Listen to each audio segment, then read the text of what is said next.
ဒဏ္ဍာရီတွင်လောက်အောင်တိတ်တော်တဲ့သူရဲကောင်းတစ်ယောက်ရှိခဲ့တယ်။ကွန်ဖူးတိတ်တော်လုံးလို့ပေါ့။သူဟာသူနဲ့ထိုက်တန်တဲ့ပြိုင်ဘက်ကိုတွေ့ရဖို့အတွက်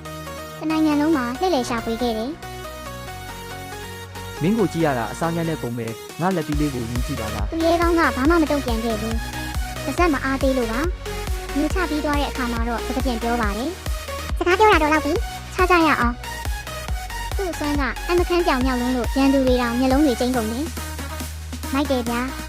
ခင်ဗျားကို အမ ကျေးဇူး ခန်း တင် ဆွမ်း ပြ တွေ ဆက်ရ ရော မယ် ဒီကောင်းတာအတွက်ရောအခချင်းငွေပေးစရာမလိုပါဘူး ။ကြိုင်ဘက်ဘလောက်များများသူ့အစွမ်းနဲ့တွေ့ရင်အကုန်လုံးပြိုလဲကုန်တာပါပဲ။ဒီလောက်အစွမ်းထက်ပြီးချစ်ဖို့ကောင်းတဲ့ပန်နာမျိုးတစ်ခါမှမရှိခဲ့ဘူး။တရုတ်ပြည်ရဲ့အစွမ်းထက်ဆုံးလို့တတ်မှတ်ခံရတဲ့သူရဲကောင်းငါးဖော်တောင်ဒီဆရာကြီးရဲ့ရှေ့မှာဥညွတ်ခဲ့ရပါတယ်။ငါတို့အတူ၆လေကြတာပေါ့။ဒါပေမဲ့မိစ္ဆာတောင်ကုန်းပေါ်ကရန်သူတစ်တောင်းနဲ့ရင်ဆိုင်ရချိန်မှာတော့ခြောက်သွားဖို့ကိုမစိုးစားနိုင်သေးပါဘူး။အခုချိန်အာယုံဆိုင်ရမှာတစ်ခုလေးရှိတယ်အဲ့ဒါကအဲ့ရကထားတော့ပန်နာအလုံးနောက်ကျနေပြီ ဘာလဲဟာ ကောင်းခန်းရောက်မှအိမ်မက်ရမင်းကွာ